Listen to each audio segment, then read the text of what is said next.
پتہ ہے دعائیں تو سب کی قبول ہو ہی جاتی ہیں، پر خاص دعاؤں کی قبولیت کا راز تو اللہ نے سجدوں میں ہی چھپا رکھا ہے، اور سجدے تک ہر ایک کو رسائی حاصل نہیں ہو جاتی۔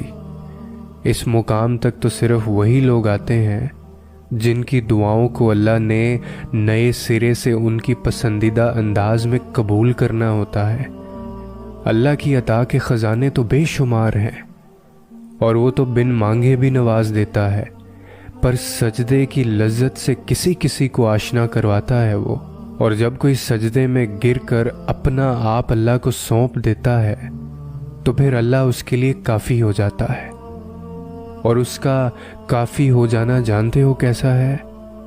تمہاری راہ میں آئی رکاوٹوں کی ہر چٹان کو وہ لمحوں میں گرا دیتا ہے، تمہارے چاہنے سے پہلے ہی تمہاری چاہ کو تمہارا مقدر بنا دیتا ہے، تمہاری دعا میں ہاتھ اٹھنے سے پہلے ہی دعاؤں کو قبول فرما لیتا ہے، تمہارے دکھ درد تکلیفیں وہ پہلے سجدے میں ہی سمیٹ لیتا ہے، اور تم پر اپنی رحمت کی چادر چڑھا دیتا ہے۔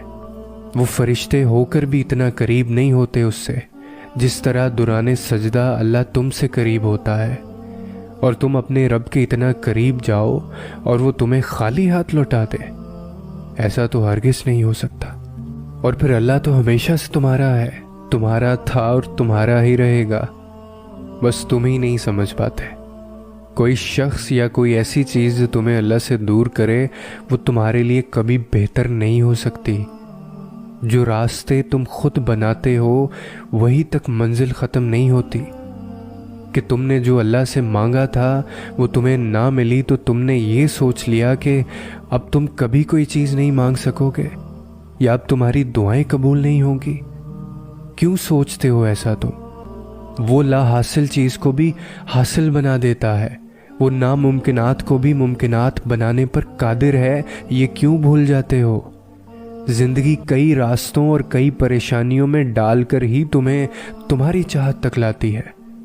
اللہ تمہارے حالات اور تمہاری پریشانیاں تب تک نہیں بدلتا جب تک تمہارا من نہیں بدل دیتا، جب تک وہ تمہیں ان چیزوں پر بھی تمہیں راضی نہیں کرنا سکھا دیتا جو تمہارے لیے بہتر نہیں۔ اللہ جو دے اس کی رضا میں راضی ہونا سیکھو۔ اللہ کے نزدیک صبر کرنے والے بندے بہت پیارے ہوتے ہیں، تو دعا کرنا کبھی مت چھوڑنا، اور ان چیزوں کے جو تمہیں نہیں ملی ان پر صبر کرنا آخری سانس تک، اور مانگتے رہنا، کیونکہ اس کے معجزے کی کوئی حد نہیں ہے، تمہاری سوچ کی ایک حد ہے۔